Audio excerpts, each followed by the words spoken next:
Welcome to Subramani. I'm going to do a series of 2-3 videos on the social media. First of all, I don't like the word social media because this is nothing social about this media. It is completely advertiser media, right? Completely dominated by advertisers. And even this video that I'm making is going to be pushed to you by Google and YouTube algorithm because it is the one which carries ads. So if I don't carry an ad, nobody will push and you will not watch. So we need ads, and ads are the way to keep media as free as possible because somebody has to create all this algorithm. I am not saying I need to be paid, but I am saying somebody has to create this algorithm called YouTube, push it to you, you will watch the ad, they will make money and they will share it with me. I am not cribbing about they are not sharing with me, but I am saying this is not social media, this is advertising media. But I will have to continue to call it social media so that everybody understands what I mean. So social media largely means Twitter, Facebook and any of those, largely these two, but then there are so many others who are there. So it's a very convenient place. If I want to say something, I can say it and instantaneously some 50,000 people or 1 million people or 1 billion people will watch, depending on number of followers you have and how, depending on who is saying it, right? So when Mr. Modi says something, everybody, there will be 1 million people, 10 million people watching it.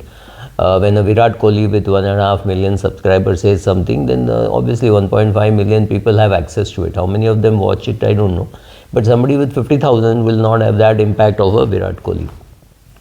So on one hand, it's a great boon, but there's always the risk that somebody from your organization, somebody from your board, somebody from your employees, anybody could take a piece of information, give it to somebody and it would be tweeted, right? So your board meeting is over at 3:30, at 3:40 somebody tweets saying this is what happened. Can it happen? Yes, it can happen. Should it happen? Answer is no, because all of us have a right to get the information at the same time. So once upon a time, you went back to your office, you then dictated, somebody read it, proofread it, and then it was sent to the press, and then the press would publish it. It would publish it to its own version, and you could never be sure when it would come, but you could give it to all the press at the same time and be sure that exactly the same thing or a rewritten part of the same thing would appear. Cut to social media. The over-enthusiastic CEO or the MD or somebody else in the organization could tweet about something which they may not understand is got a lot of implication, right? So I remember our great friend Elon Musk. Elon Musk could tweet and then create a lot of problems for the SEC, and he could tweet on anything, right? He's a guy who is manufacturing cars, but he could tweet about saying, I will accept cryptocurrency, the following 4 cryptocurrencies I'll accept for my car. What does it do? It takes that cryptocurrency market into a tizzy. So these kind of things will happen, right? So somebody needs to regulate this. So first of all, you have to define what is social media. I would call it advertisers media. Who is an influencer? Does everybody have to have 1 million subscribers to be an influencer? Am I a subscriber with, am I an influencer with 50,000 people? Do I influence people? Do people listen to me? Are people taking action based on this video? And at least luckily, I'm not saying buy this mutual fund, buy this cryptocurrency. But what happens if I'm saying, will it have an impact? I don't know. But what happens if a Virat Kohli came and said, I have invested in XYZ mutual fund, period. That's all. He does not say how much, why, when will he exit. The day he's recording, he says he's invested. So he has invested, say, 5,000 rupees in one fund, right? And he says, I've invested in this fund. Then next day he goes and redeems it. So on that day, it is true that on his net worth of say 1,000 crores, he has invested 5,000 rupees, he has, and will it trigger, right? So we don't know. And Virat Kohli is not a influencer, right? He's not a finance person, but he can influence. What if I am a very good food blogger and I write about some mutual fund, or I speak about some mutual fund saying, or I speak about an advisor who came and said, oh, I'm a food blogger, I don't understand anything about money, but so and so came and helped and I've created wealth. It could be a PMS service, it could be a MFD service, it could be an RIA service, it could be anything. So am I an influencer, even though I don't write anything about finance normally. I'm a travel blogger, I'm a food blogger, right? So it's going to be very difficult for SEBI to regulate. So you have to see what SEC has done. SEC has put in some regulations saying you have to give information at the same time to everybody. So by the time you are releasing it in the press, it's the same time that it should appear here.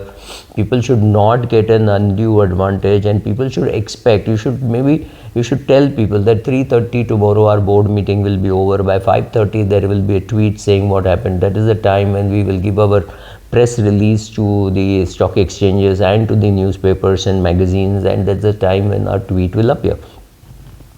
When people are expecting that, when the SEC knows that you are going to give it, and SEC knows that you have given it to everybody, that is the time when you can give. That is the law in the US. What does SEBI have to say on that? I really don't think SEBI has too much to say on the social media communication.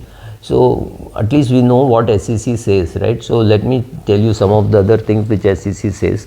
Of course, it is Elon Musk, and also I think Netflix had an article. Netflix said we have completed 1 billion hours. Somebody watched Netflix, and which was a very critical information. But I don't think he got prosecuted for that.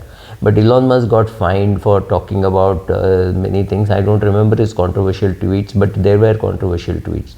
Now, once he takes Twitter private, then it doesn't matter who are the shareholders, what he says about the company, how many. So I think to save himself from communication problems with SEC, he's taken it private.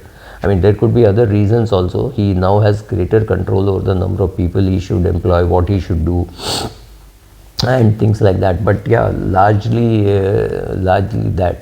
Right in the year 2000, I mean, that's really long back, and SEC has been accused of being late, right? They were told that there has to be a level playing field between institutional investors and individual investors. All of them should get information at more or less the same time. So according to that, the data can be published on Facebook or Twitter or any social media, but it has to happen at the same time when you give data to everybody, right? So as technology changed, FD regulations of FD has been updated in 2008. With the internet age in full swing, SEC issued a new guidelines that information can be distributed on websites, that we already know. In April 2013, it also gave blessing for public companies to publish their earnings on the social media. This of course happened after the famous Netflix comment of 1 billion hours or something like that, right? So companies can publish whatever they want. Now the problem is the gap between the owner of the information and the recipient of the information is now shrinking. Every CEO, right from the Prime Minister of the country to small companies, everybody now thinks he does not need any intermediary to give this information. Why should I go to any website? Why should I go to a website? Why should I go to a Times of India, Statesman, Hindu, or any of those, or Economic Times? Now to give this data, I can set up my own website. I don't need I don't feel the need for a magazine. Of course, there is need for a magazine. It spreads more. 5 lakh people will watch it. Whereas if a Supreme Industries were to set up its own website, I don't think they'll get more than 5,000 people. Some of the other companies which are like a Nykaa or Ola or Uber or somebody could get a bigger audience because people know about that company. But a Siemens or a Cummins will not get enough people. So you need, but somebody has to regulate that. So I don't know what SEBI is going to do. So a lot of challenges for SEBI. SEBI can do some kind of a copying fit from the US. But remember, US has a robust legal system. So if somebody says something wrong or somebody exaggerates, they can be taken to court, they can be fined a huge amount and all that. India does not have a robust judicial system. By the time our judiciary gives a verdict, it would be some 6 quarters or 8 quarters, or maybe even 82 quarters may have passed. So it will have no impact on the market. So people are not very sure what kind of ruling SEBI is going to come out with. We will talk about that in another video. Thank you.